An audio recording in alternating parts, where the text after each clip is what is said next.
Kadada aja orang yang merobohkan masjid itu atau menghancurnya, kadada. Memang kadada. Lamun ada nang wani merobohkan pasti digayat orang. Nah, maksud merobohkan di sini adalah menghalang-halangi untuk dibangunnya sesuatu di tempat peribadahan tadi, di tempat masjidnya Allah Ta'ala. Dalam Al-Quran Allah Subhanahu Wa Ta'ala menjelaskan, menerangkan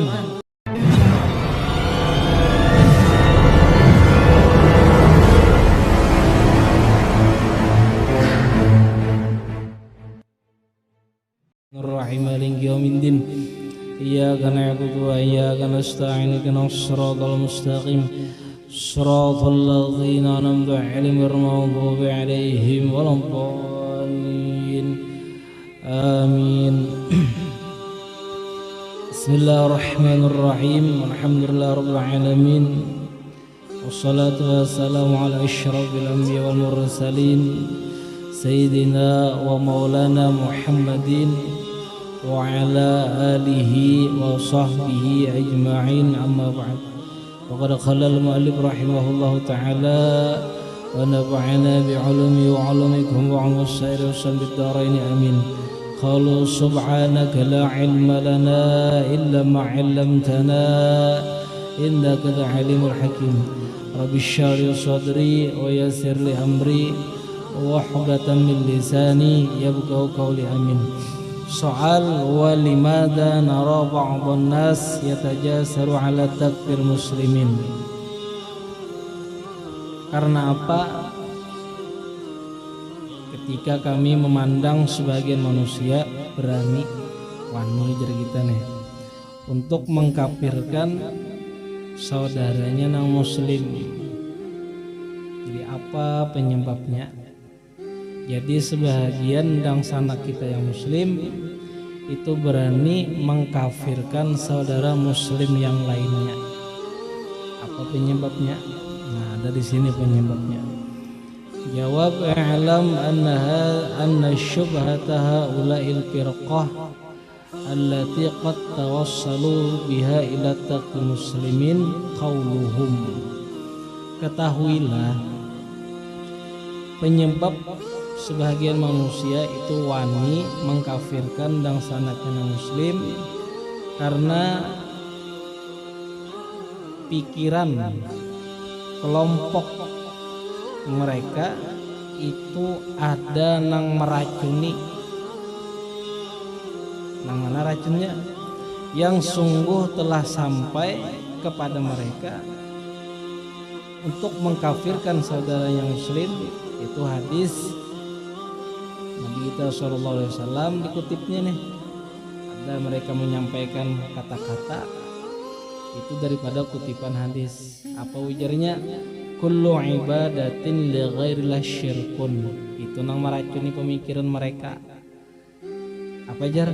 Semua ibadah yang bukan langsung kepada Allah Ta'ala itu mereka beranggapan syirik.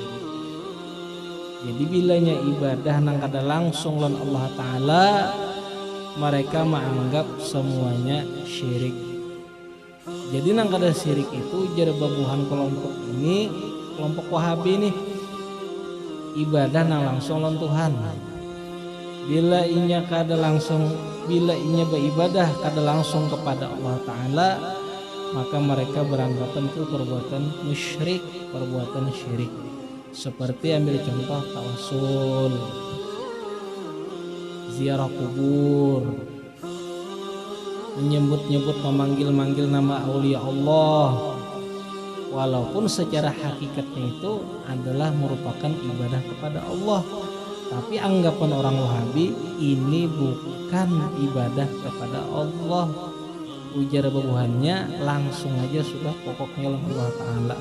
Nah, karena pemikiran seperti ini yang meracuni mereka, sehingga bila sudah racun ini masuk kepada pemikiran mereka, bila belain bertentangan dengan mereka, maka semua ibadah orang lain dianggapnya musyrik. Itu maksudnya. Hadza wa in kana sahihan. Nah, walaupun kata-katanya ini jujur, memang sepintas kata-katanya betul, tapi mereka tidak pakai takwil, karena pakai tafsir. Walaupun ini jujur, ma'luman ladal khas wal 'am, sudah diketahui di sisi orang yang secara khusus, artinya orang nambah pendidikan kita tahu, dan orang yang secara umum maksudnya orang awam pun juga tahu setiap ibadah nang lain bukan kepada Allah syirik memang betul sepintas. Nah, cuman pukul rata. Nah, walakinnahum qad dhallu wa adallu. Nah, tetapi mereka bubuhan yang mengkafir-kafirkan saudara muslim tadi, pander mereka ini dhallu menyesatkan dirinya, wa adallu dan menyesatkan orang lain yang kada paham, orang lain yang kada mengerti, orang lain yang jahil akan agama. Ketika mendengar kata-kata mereka seperti ini, lalu tempat kita pengaruh, sehingga kada sedikit banyak nang asalnya orang ini ketujuh ziarah, orang ini ketujuh tawasul, orang ini ketujuh istighatsah, orang ini ketujuh sholawatan maulid, itu berubah haluannya, itu kada sedikit banyak. Kenapa? Karena pemikiran mereka diracuni oleh orang-orang yang kada bertanggung jawab itu. Jadi jangan hapon kita dipengaruhi orang, dibawai orang. Lamun kita dipengaruhi orang, dibawai orang kada kekaruan, kita lihat bujurkah kadakah ajarannya nenek sesuai kada dengan ahlus sunnah wal jamaah. Bila kita pernah ragu, batakon dengan yang mengerti, supaya kita kada salah, supaya kita kada tahu umpat-umpat. Jangankan masalah itu ya, kalau nah asalnya sembahyang pun gara-gara terpengaruh dengan ajaran yang tidak mewajibkan sembahyang bisa terumpat. Dan orang yang tak umpat ini tidak ada, setiap manusia itu merasa aman. Kalau aku sudah kuat tadi, sudah akidahnya, aku sudah siap dengan ilmunya, tauhidnya aku sudah siap, fikihnya sudah siap, tasawufnya sudah siap, pokoknya aku kerta pengaruh. Ujar bisa aja terpengaruh, entah kenapakah. Haitsu yubayyinuna ala hadhil qa'idah umuran fasidatan, sekira mereka menjelaskan atas ini kaidah perkara-perkara yang rusak, wa da'awiya kadzibatin dan pengakuan-pengakuan dusta. Seperti apa mereka? Nang anggapan mereka ibadah yang bukan selain Allah. Sini contohnya, kaza'mihim, seperti tuduhan mereka, kullu nida'in limaitin, setiap memanggil si mayit. Maksud memanggil si mayit ini misalnya aulia Allah dipanggil, atau misalnya kita menghadiahkan Fatihah atau ziarah, auli ghaibin, atau sesuatu nang gaib. Maksud sesuatu nang gaib ini bukan orang gaib, orangnya nang kadada. Misalnya di mana tempatnya nih, wa nazarin dan nazar, wa dzibhin lin nabiyyin awwaliyin wa tawafin wa tamassuhin biqabrin, dan semisal menyembelih sesembah kurban, menyembelih binatang dihadiahkan, sedekahkan kepada para nabi atau wali, dan misalnya apa, mengelilingi dan musut-musut kubur, pernah dijelaskan minggu tadi. Itu mereka anggap apa? Bahwa ibadatun li ghairillah, itu je bubuhannya ibadah bukan selain Allah. Wa may yaf'al syai'an min dzalik, dan siapa yang mengerja sesuatu daripada itu, maka dianggap mereka kafirun musyrikun billah, orang kafir lagi syirik dengan Allah Ta'ala. Itu anggapan orang-orang Wahabi. Walaupun semuanya ini di kalangan Ahlus Sunnah wal Jamaah itu dibolehkannya Allah. Wahada jahlun, nah ini pendapat orang bodoh ya, sedikit-dikit namanya menyesatkan orang, sedikit-dikit mengkafir-kafirkan orang. Ini adalah pendapat pemikiran orang yang bodoh. Tahu bodoh lah, jahil atau bungol. Makanya kalimat jahil, bodoh ini jangan dihingu, jangan disimpan di dalam kantung, dibuangi sifat bodoh. Karena sifat bodoh ini kata Imam Syafi'i, syarru mausaib al-jahlu, seburuk-buruk musibah itu adalah mahingu kebodohan. Saking hinanya kalimat bodohnya. Walaupun kita ini bodoh bujuran, disambat bodoh tuh pasti tersinggung. Itu tanda kalimat bodoh itu hina, kalimat itu hina. Walaupun diri kita ini bodoh, ketika disambat orang bodoh kita akan tersinggung, bahkan bisa marah, bisa sarik. Wa khata'un sharihun, dan ini kesalahan yang jelas, kesalahan yang nyata, yang mengkafir-kafirkan orang. Mukhalifun lima alai ahlul haqq wal madhabis sahih dan ini bertentangan atas dasar madhab ahlus sunnah wal jamaah. Jadi dalam akidah ahlus sunnah wal jamaah ini bertentangan. Wadzalika, kenapa jadi mereka tadi bodoh berpendapat yang seperti itu? Li'adami tafattunihim, karena ketiadaan kecerdasan mereka. Karena kada pintar ya bodoh, karena kada pintar tadi memaham ya nang salah paham, salah pengertian. Lalu setiap nang ibadah bukan karena Allah langsung dianggap mereka kafir. Salah pemahaman ini ngalih ibadah. Ila ma'tabaru syar'u fi ma'na al-ibadah wa haqiqatiha. Nah, jadi salah pemahaman kepada apa yang diibaratkan oleh syariat tentang makna ibadah dan hakikatnya. Apa garang makna ibadah? Makna ibadah itu ya nang minggu-minggu yang telah lalu dipadahkan apa? Melaksanakan dengan sepenuh hati, tunduk dan patuh kepada Allah Ta'ala. Karena ia meyakini nang disembah ini mempunyai keistimewaan atau kelebihan, diantaranya tersendiri mendatangkan manfaat dan mudarat. Siapa ini? Adalah Allah Ta'ala. Fa'lam dzalika, nah ketahui ya, ketahui, wafham dan pahami, wala tazilla biqal qadam, dan jangan tergelincir kepadamu akan kaki. Maksudnya jangan tersalah akidah. Bisdah. Nah ini pula masuk pembicaraan lain. Fi isbatis syafa'ah, ini tentang penetapan syafaat. Syafaat, soal ma hiya syafa'ah allati ya'taqiduha ahlut tauhid. Apa arti syafaat yang diyakini oleh orang-orang beriman?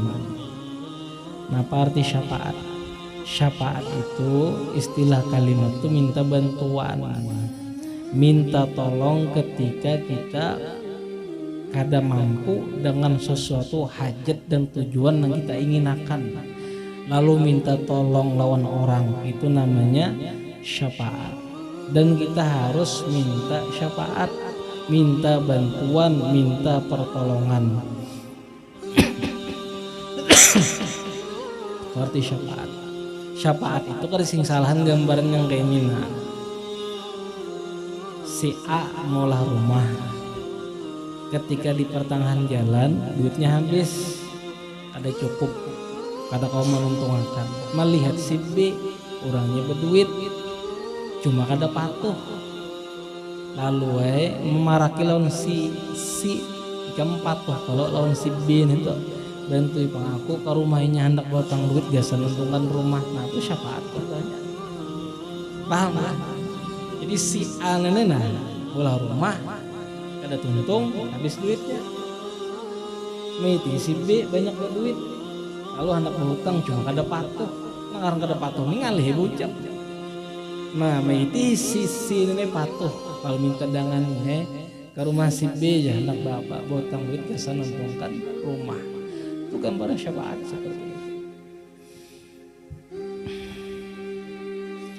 Asy-syafa'atu allati ya'taqiduha ahlu tauhid. Nah syafaat yang diyakini orang-orang beriman. Kayak apa garang syafaat nang diyakini orang beriman? Hiya du'a usyafi'i lil masyfu'ilah. Ialah doanya orang yang memberi syafaat terhadap orang yang minta tolong. Doanya orang yang memberi syafaat terhadap orang yang minta tolong. Jadi nang beri syafaat ini kada kawan apa-apa juga. Kada bisi kelebihan juga. Kada bisi kekuasaan juga. Kada bisi kehendak juga. Cuman inya ada bisi keistimewaan kedudukan di sisi Allah Ta'ala. Makanya tadi lo apa? Mendoakan si tukang beri syafaat terhadap orang yang minta tolong. Nah ini maknanya berarti nama memberi syafaat itu kada berkuasa, kada berkehendak. Lalu apa? Fayastajibullah bifadlih liman syaa. Kemudian Allah Subhanahu wa taala mengabulkan permohonan doa orang yang memberi syafaat dengan sebab kemurahan Allah. Liman syaa, terhadap orang yang sidin tunjuk, terhadap orang yang dikehendaki oleh Allah. Siapa? Namanya ambil contoh seperti baginda Rasul Shallallahu Alaihi Wasallam, itu orang yang dikehendaki oleh Allah Ta'ala untuk memberi syafaat.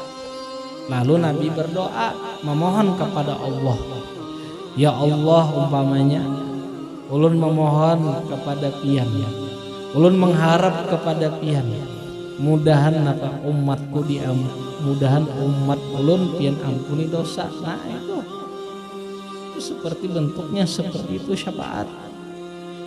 Sedangkan orang yang memberi syafaat itu kada bisi kekuasaan, kada bisi sifat berkehendak, dan kada memiliki apa-apa. Cuma orang yang ditunjuk dipilih oleh Allah Ta'ala nang sidin kehendaki, lalu mendoakan, lalu memohon kepada Allah. Nang ngaran orang yang memohon meminta sama Tuhan ini orang yang sidin sayangi, nang Allah cintai, lalu dengan kemurahan Allah Ta'ala Allah kabulkan permohonannya. Dalam hadis Nabi menyebutkan salasun yashfa'u yaumal qiyamah, ada 3 kelompok nanti yang bisa memberi syafaat di hari kiamat.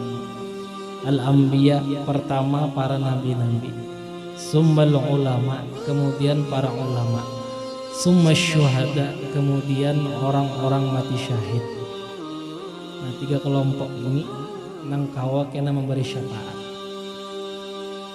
Nang 3 kelompok ini pun orang yang mempunyai kedudukan di sisi Allah Ta'ala, memiliki kemuliaan, keistimewaan di sisi Allah Ta'ala, sehingga dipilih, ditunjuk oleh Allah Ta'ala untuk memberi syafaat kepada manusia pada hari kiamat kelak.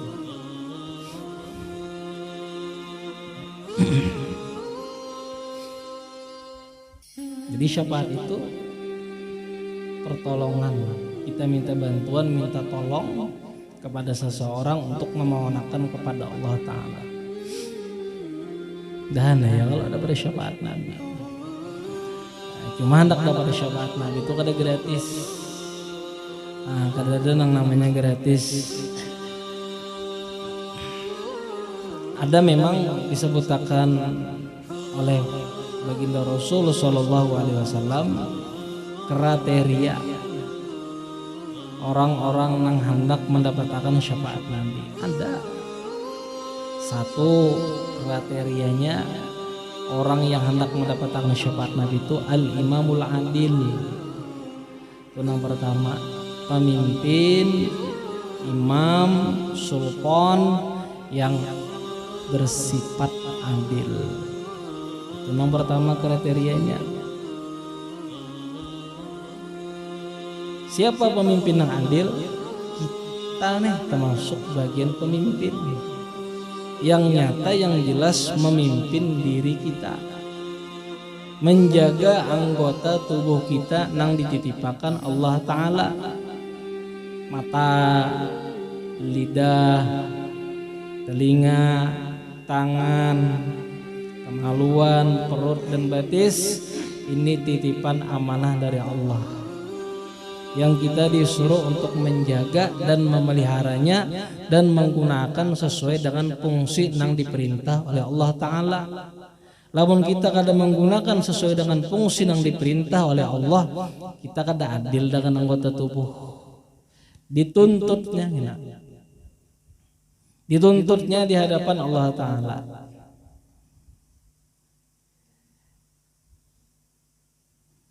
Belum lagi meluas kita menjadi pemimpin di rumah tangga, wilayah dan sebagainya. Dalam hadis Nabi memang ganjarnya ganal juga menjadi pemimpin yang adil nih. Yaumun imamun adil afdalu min ibadati sittina sanah, kata Nabi.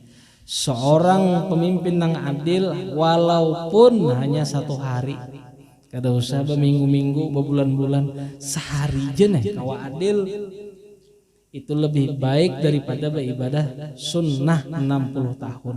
Kenapa jadi nangka itu? Karena sulit ngalihnya menjadi orang yang adil. Jangankan kita memimpin masyarakat, memimpin diri kita sendiri ini jenah dalam sehari kata kau adil, apalagi memimpin orang banyak. Makanya ganjarnya ganal juga. Pamulaan dianggap oleh Nabi orang yang mendapatkan syafaat adalah pemimpin yang adil. Di atas bandak artinya ngalih, bener nih. Lawan bilanya kawa itu ganjarannya dapat syafaat Nabi. Kada kegampangan, kada main-main hadiahnya syafaat Nabi. Tapi menjadi seorang yang adil itu sangat menjadi sulit banar ngalih. Jangankan kita orang lawan diri sendiri aja berlaku adil karena hawa, apalagi dengan orang lain namanya.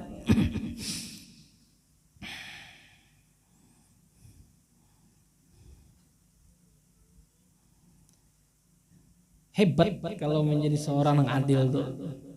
Nabi itu banyak memberi dorongan kita untuk berbuat adil. Bahkan ganjarannya pun, iming-imingnya pun besar. Dalam hadis yang lain Nabi mensabdakan adalah salasun tustajab da'watuhum. Ada 3 kelompok, ada 3 golongan yang doanya pengabulan. Pertama, al-imamul adil, imam nang adil pulang, pemimpin nang adil pulang disuruh. Jadi lamun seorang pemimpin yang adil itu pengabulan doanya, itu Nabi yang nyabdakan.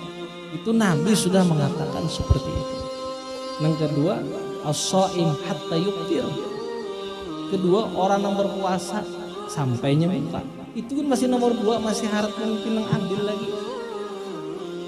Yang ketiga, da'watul mazlum, doa orang yang diculasi, doa orang yang dizolimi, itu pengambulan juga doanya. Tapi masih hebat doa seorang pemimpin yang adil, nomor 1 antaranya.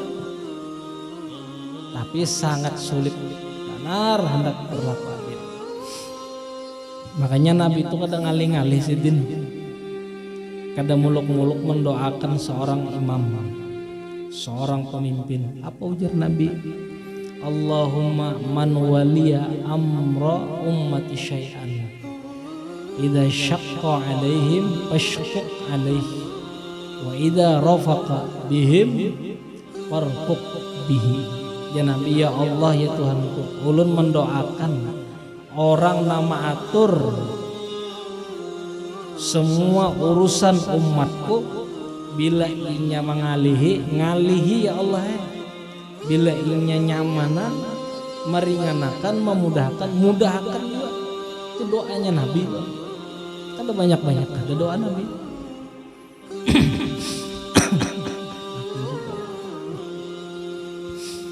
Pertama ini. Yang kedua, kriteria orang yang hendak mendapatkan syafaat Nabi. Seorang pemuda yang hidupnya selalu dalam ibadah taat kepada Allah Ta'ala. Kenapa jadi nang muda kada nang tuha? Lamun nang tuha pa ibadah wajar, karena ba ingat lawan kemati. Lamun nang anum nang muda rajin di dalam beribadah, cangkal di dalam taat kepada Allah, itu merupakan sesuatu yang luar biasa. Karena di waktu muda ini adalah masa-masa seseorang asik-asik, gairah muda, kekuatan seorang pemuda biasanya digunakan sesuatu yang bertentangan dengan Allah Ta'ala. Lalu ada orang yang beribadah rajin kepada Allah Ta'ala sehingga diganjar, dibalas dengan syafaat baginda Rasul Sallallahu Alaihi Wasallam. Makanya pemuda, artinya sayangnya jiwa muda kita. Tempulu masih anum-anuman, tempulu masih kuat di dalam segala-galanya. Maka apa? Janganlah kita meninggalkan untuk berbuat taat, beribadah kepada Allah Ta'ala.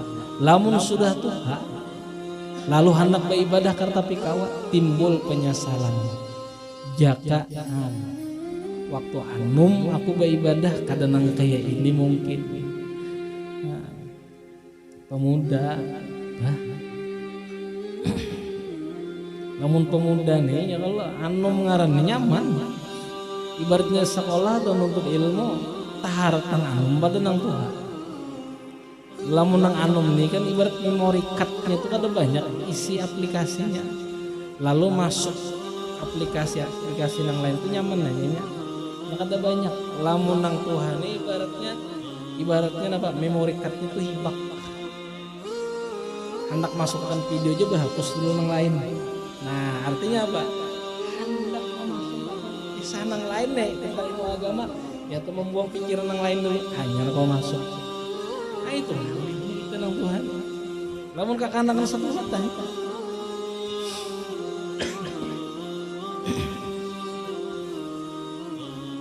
Nabi pun dalam hadis-hadis sidin yang lain itu menganjurkan kepada pemuda. Sehingga dalam hadis Nabi yang lain mengatakan, pernah ya Allah ditanya, apa dalam pertanyaan ketika seseorang mati, anis syababi fima ablah, masa muda kemana ini habisakan. Kada ada pertanyaan tuh masa tuha kemana ini habisakan. Kada ada. Masa muda nantang. Dalam hadis yang lain apa? Iqtanim khamsan qabla khamsin, katanya. Jaga 5 perkara sebelum datang nang 5. Di antaranya apa? Syababaka qabla haramika, mudamu sebelum datang waktu tuhamu. Kada ada tuha pasti muda. Ada orang yang rajin dalam ibadah kepada Allah Ta'ala, maka apa? Seseorang itu menjadi kriteria orang yang mendapatkan syafaat baginda Rasul Sallallahu Alaihi Wasallam.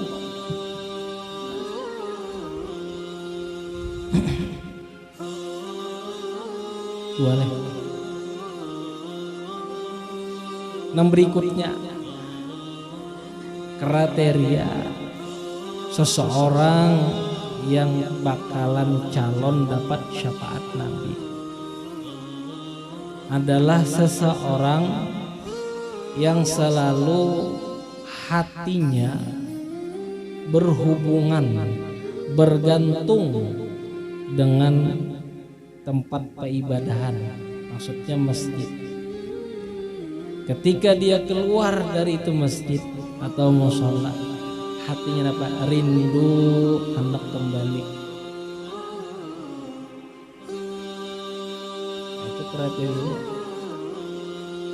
Artinya apa? Ditafsirkan oleh para ulama, kriteria orang yang hendak mendapatkan syafaat Nabi adalah orang yang selalu rajin memakmurkan, menghidupkan syiar agama di dalam masjidnya Allah Subhanahu wa ta'ala. Nah itu orang yang ketujuh memakmurkannya, orang yang ketujuh meramiakannya dengan syiar-syiar agama. Itu adalah tanda orang yang bakalan mendapatkan syafaat baginda Rasul sallallahu alaihi wasallam. Bahkan orang yang memakmurkan masjidnya Allah Subhanahu wa taala, tempat peribadahan, adalah orang-orang yang beriman kepada Allah. Al-Quran menyatakan innama ya'muru masajidallah man amana billah wal yaumil akhir. Hanya saja orang yang memakmurkan masjid-masjid Allah Ta'ala adalah orang-orang yang beriman kepada Allah dan hari akhir. Jadi orang yang ketujuh memakmurkan masjid, orang yang ketujuh menghidupkan syiar agama dalam masjid adalah tanda orang itu beriman kepada Allah. Kalau orang itu beriman kepada Allah, dia pasti akan mendapatkan syafaat baginda Nabi SAW. Ada mau bertentangan.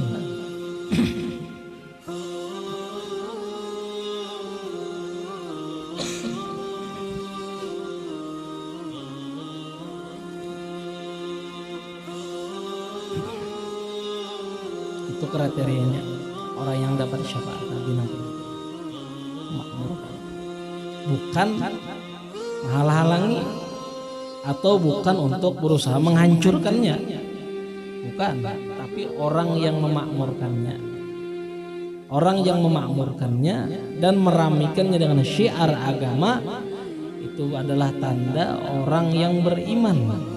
Dan orang yang beriman itu ada jaminan mendapatkan syafaat baginda Rasul sallallahu alaihi wasallam, bukan menjadi orang yang menghalang-halanginya atau bukan orang yang untuk berusaha untuk merobohkannya. Hati-hati juga kita. Umpamanya inilah kita sudah kada memakmurkan, kada meramaikan dengan syiar agama.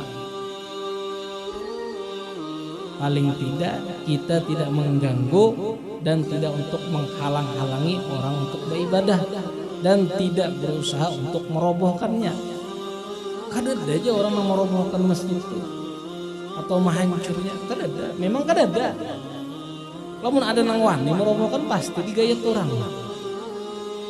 Nah, maksud merobohkan di sini adalah menghalang-halangi untuk dibangunnya sesuatu di tempat peribadahan tadi, di tempat masjidnya Allah Ta'ala. Dalam Al-Quran Allah Subhanahu Wa Ta'ala menjelaskan, menerangkan apa yang Allah Ta'ala, wa man azlamu mimman mana'a masajidallah an yudhkara bihismuh wa sa'a bi kharabiha. Tahukah engkau, ujar Allah Ta'ala, siapa manusia yang paling zalim? Menggunakan isim tabdil dari siapa manusia yang paling zalim. Hendak tahu aja Allah siapa. Adalah orang-orang yang berusaha mencegah, menghalang-halangi disebut nama Allah di dalam masjidnya. Yang kedua, wa man sa'a fi kharabiha, dan orang-orang yang berusaha untuk menghancur dan merobohkannya. Walaupun menghancurkan merobohkannya kada wani secara terang-terangan, kada wani membongkar secara nyata, kada wani membakar secara nyata, tapi berusaha untuk menghalang-halangi pembangunannya, itulah termasuk orang yang merobohkan masjid.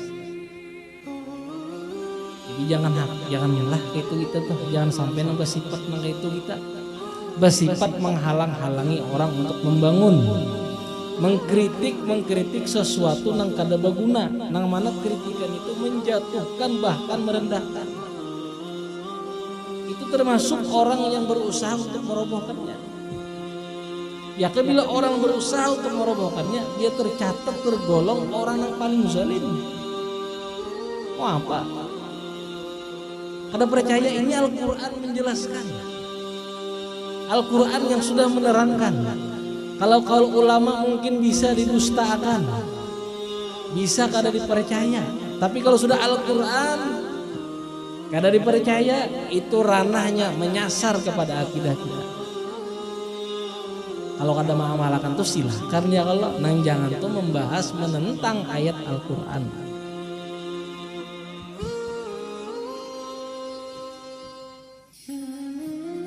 Ya semoga kita menjadi orang yang memakmurkannya aja ya Allah, dijauhkan daripada itu semuanya. Banyak ya lagi kriteria orang dapat syafaat. 3 tuh inilah ya Allah. Kada terbaca lagi nah kitabnya.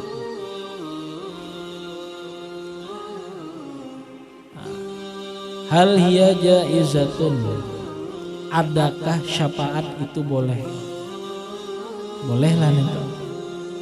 Wa mad dalilu ala jawaziha, dan apa dalil atas bolehnya syafaat? Jawab, na'am hiya jaizatun. Syafaat itu jaiz, boleh. Wa dalilu ala jawaziha, dalil atas kebolehannya firman Allah Ta'ala dalam kitab Al-Quran yang maha mulia. Wala yashfa'un illa liman irtada. Nah dalilnya tentang syafaat tadi.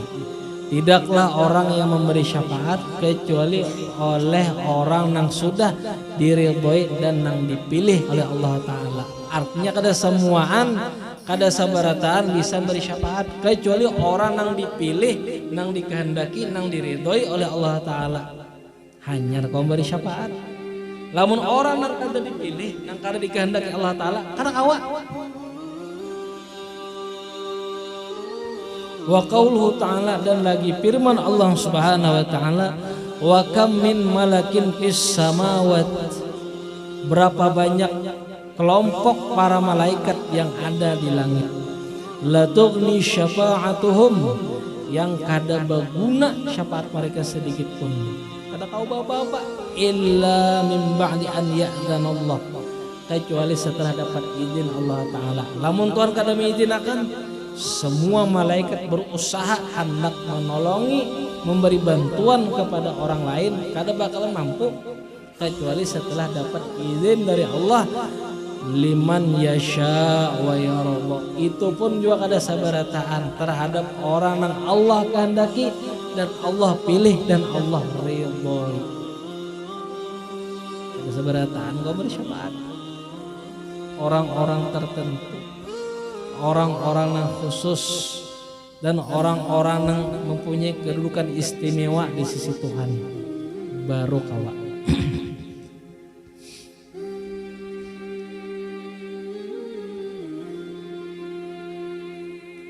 Memang syafaat baginda Rasul Shallallahu Alaihi Wasallam itu berbentuk-bentuk lah, bermacam-macam. Pertama, syafaat untuk diadilinya makhluk, untuk dinaikkan mizan timbangan amal. Itu pertama dulu syafaat Nabi. Itu syafaat khusus tuh, khusus baginda Rasul Shallallahu Alaihi Wasallam. Yang itu, yang lainnya kata kawa. Yang kedua, ada syafaat Nabi yang berbentuk kepada Umar Sidin masuk surga bighairi hisab. Ada lagi bentuk syafaatnya terhadap umat Nabi yang diponis masuk neraka, tapi dengan berkat syafaat Nabi batal ke surga jadinya. Ada juga bentuk syafaat Nabi, orang ini diponis masuk neraka, masuk dah, cuman dikeluarkan dengan berkat syafaat Nabi ke surga. Ada juga syafaat Nabi itu menjadi remisi, pemotongan hukuman di dalam neraka. Orang diponis masuk neraka sekian tahun, cuma dengan berkat syafaat Nabi dipotong, umpamanya asalnya setahun jadi 2-3 bulan aja adanya yang dalam dunia aja pong ya Allah tahu.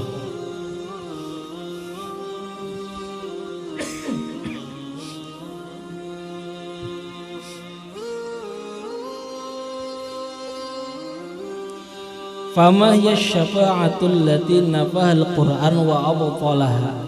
Apa itu syafaat yang tidak diterima Al-Qur'an dan ditolak oleh Al-Qur'an? Ada juga pulang syafaat nang kada diterima dan ditolak oleh Al-Qur'an.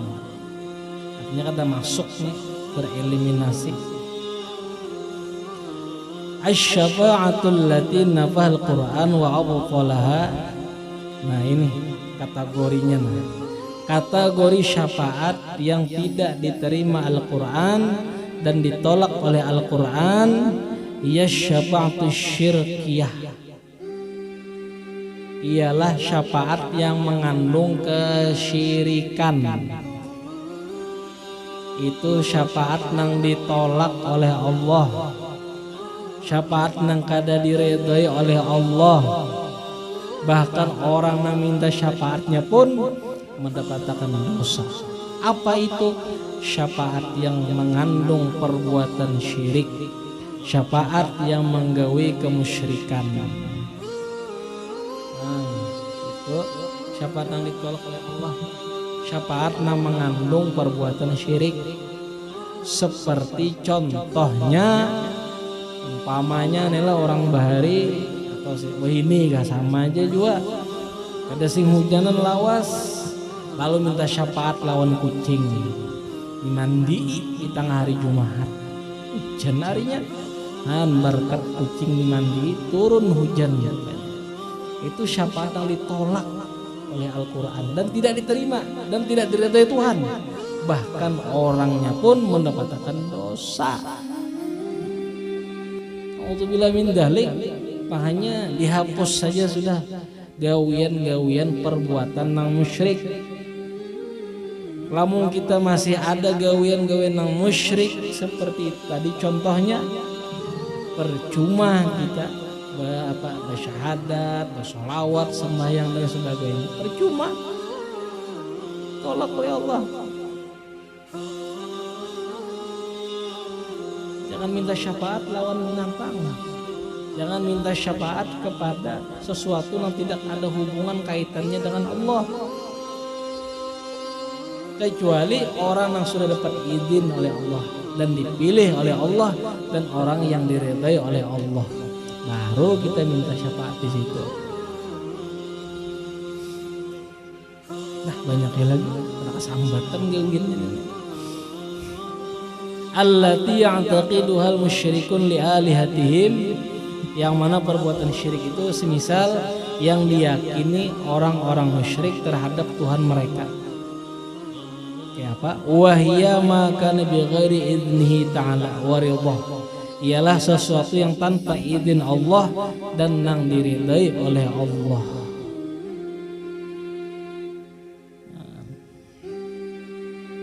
Itu syafaat yang ditolak. Syafaat yang kada diizinkan oleh Allah dan syafaat yang kada diridhai oleh Allah.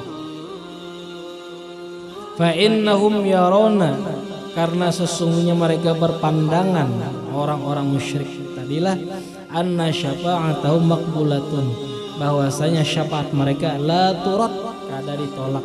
Apa maqbulatun diterima, la turat tidak ditolak. Wa laysat mutawaffiqatan ala idznillah ta'ala, dan tidak tergantung hubungannya atas izin Allah Ta'ala. Yang orang-orang bahari, yang orang-orang musyrik bahari itu kayak gitu biasanya. Mereka minta syafaat kepada sesembahan mereka. Mereka minta bantuan, minta tolong kepada sesembahan mereka. Yang mana sesembahan orang-orang musyrik tadi itu tidak diizinkan oleh Allah dan tidak diridhai oleh Allah untuk memberi syafaat. Sudah nangka itu mereka minta syafaat di situ, beranggapan pulang bahwasanya syafaatnya itu diterima, kada ditolak dan kada perlu, kada penting atas dasar kehendak Allah Ta'ala. Pokoknya bila terjadi sesuatu, neto tuh yang nolong. itu ujarnya nang jadi nang kayak ini, sebab ini jadi baik garing, sebab itu umpamanya damai, sebab ini umpamanya seorang tadi gila, sebab itu umpamanya seorang tadi sukses.